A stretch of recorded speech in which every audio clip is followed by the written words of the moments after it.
Assalamualaikum warahmatullahi wabarakatuh. Perkenalkan, nama saya Oki Dwi Saputra. Saya dari Prodi Teknik Informatika kelas C semester 5 dari UNU Sunan Giri Bojonegoro. Di sini saya akan menjelaskan tentang program atau sebuah program untuk membuat ramalan zodiak melalui NetBeans atau Java ya, programan Java. Dan yang kedua, saya akan menjelaskan tentang sedikit saja keterangan atau pengertian tentang kompleksitas algoritma. Dan yang kedua adalah algoritma greedy. Terus yang ketiga ini ada beberapa algoritma, tapi saya akan pilih algoritma yang berhuruf K.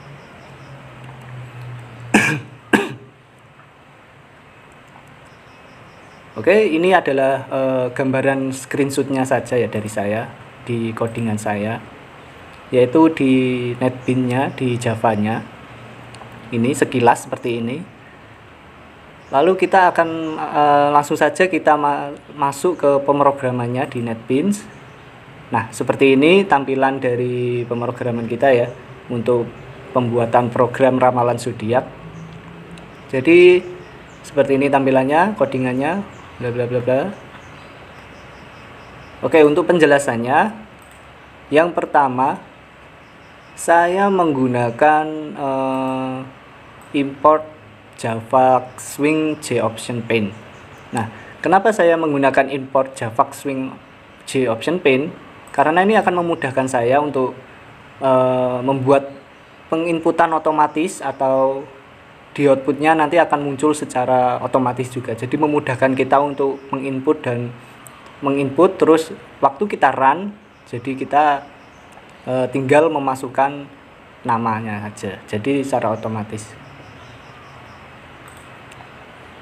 Yang kedua ini ada big static void, terus ada string dan integer. Nah, ini adalah kumpulan-kumpulan source code atau kumpulan-kumpulan kode untuk penginputannya ya. Jadi yang pertama ini ada string nama, ada int tanggal lahir. Nah, untuk yang nama ini kita pakai string.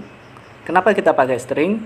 Karena nama ini menggunakan huruf ya. Nanti kita inputnya menggunakan huruf, terus tidak menggunakan angka, jadi kita pakai string.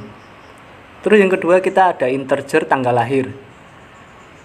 Nah, kenapa tanggal lahir kita pakai int atau integer? Karena ini nanti kita akan waktu kita run, nanti kita akan menginput sebuah angka. Jadi kita menggunakan integer, sama dengan bulan lahir. Kita menggunakan integer. Dan yang ketiga kita ada string tahun. Nah, kenapa ini tahun ke string? Karena ini sebenarnya kurang diperlukan juga nggak apa-apa. Sebenarnya yang utama adalah yang tiga ini, yang ini sekedar kita mengisi tahunnya saja, jadi kita buat pelengkapnya saja, jadi nggak apa-apa kita pakai string tahun. Terus yang kedua adalah sistem atau logikanya ketika kita mau ngeran pemrograman kita. Jadi ada sistem outprint ln nama, ada sistem outprint ln tanggal lahir, bulan lahir, tahun. Nah, ketika kita run, ketika kita jalankan program, nanti akan muncul sebuah inputan untuk memasukkan nama kita. Kemudian akan dilanjutkan lagi ke penginputan dari tanggal lahir, bulan lahir, dan tahun. Nanti waktu kita run akan muncul. Nah, untuk yang ini, yang if tanggal lahir dan selanjutnya ini menentukan ini menentukan kita untuk mengisi inputannya ya. Misal contohnya kita tanggal lahirnya kita 11, terus bulan lahirnya kita isi 10 dan tahunnya 2000. Nanti ini akan mempengaruhi input kita waktu kita run atau waktu kita isi.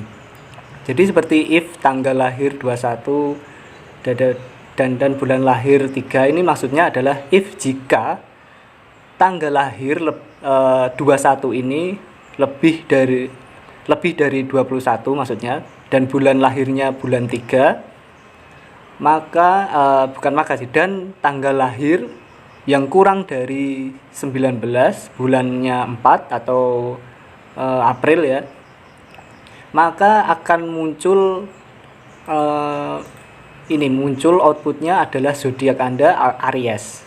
Jadi contoh misal kita memasukkan tanggal lahirnya tanggal 22 Maret atau 22 bulan 3. Nah, ini akan di outputnya nanti waktu kita run akan muncul yang sistem outprint yang zodiak Anda Aries sampai ke bawah. Jadi seperti itu. Nah, contoh seperti ini.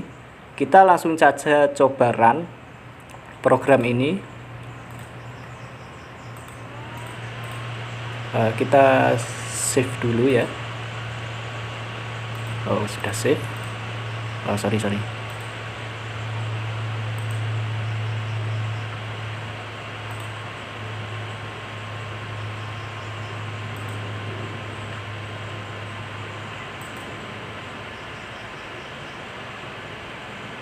Kita run.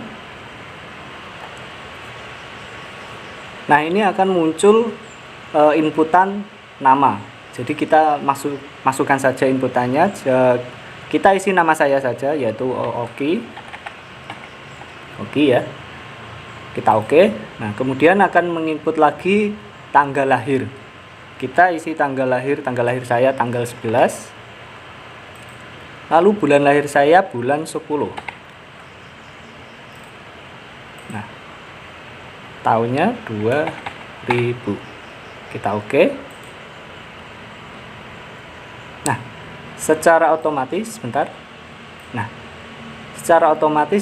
akan muncul namanya zodiak Libra dan keseharian, keuangan, asmara dan lain-lain. Seperti ini. Ini kenapa saya munculnya langsung Libra, karena ini tanggal lahir saya tanggal 11 bulan 10 ya.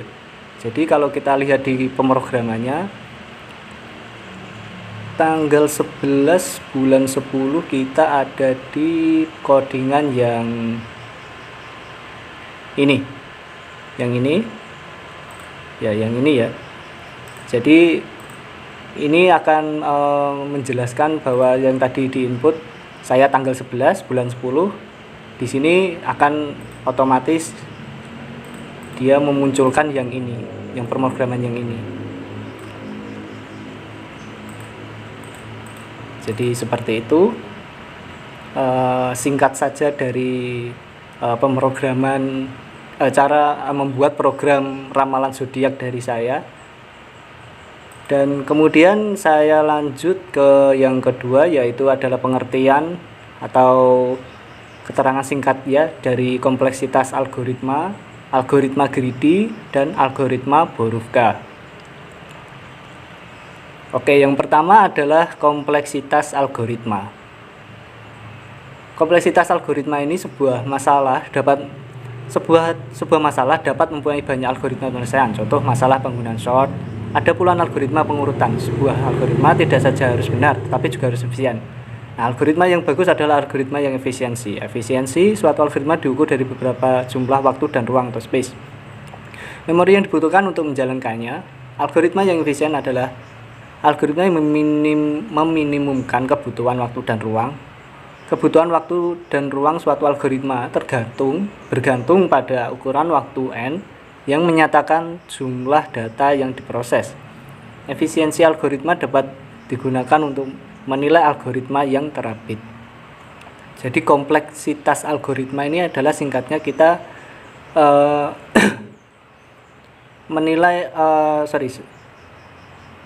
kita mengukur sebuah kompleksitas atau sebuah